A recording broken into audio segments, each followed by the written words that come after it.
That plane there, that's a DC-3. And that's both my father and my favorite plane. It's the most beautiful plane. And it's the plane my father first flew commercial on. See, that's the real thing.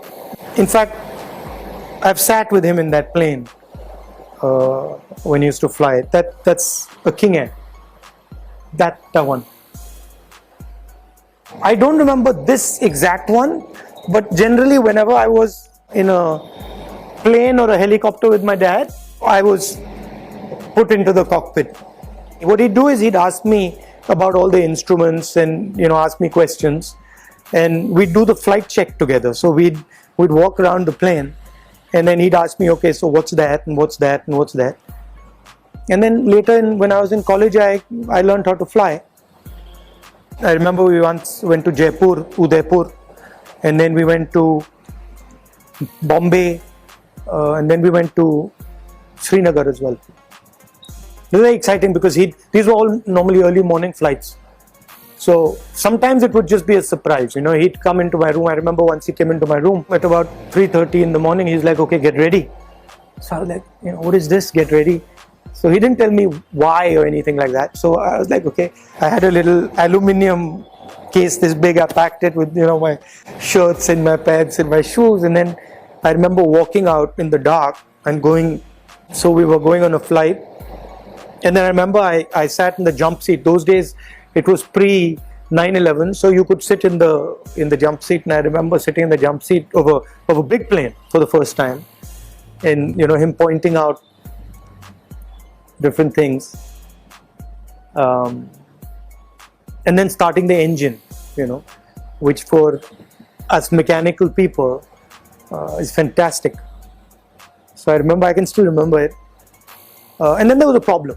There was some sort of a technical problem. It was an Avro, and the technical problem, so it was delayed.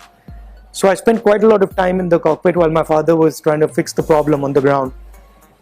And I remember when we took off, wonderful. Look, if you're a pilot,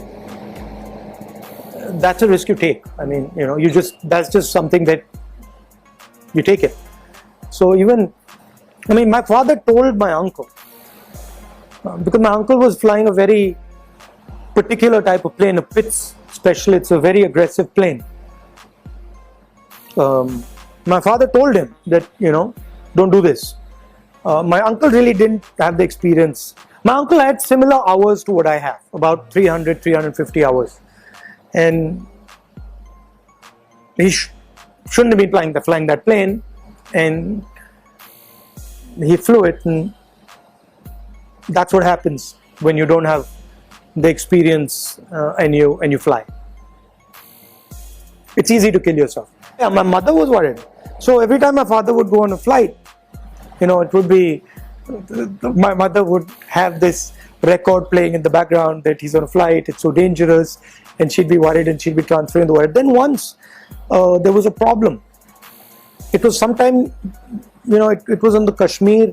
There was some problem with Kashmir, and then there was some issue with his aircraft. So my mother, I remember, getting very worked up.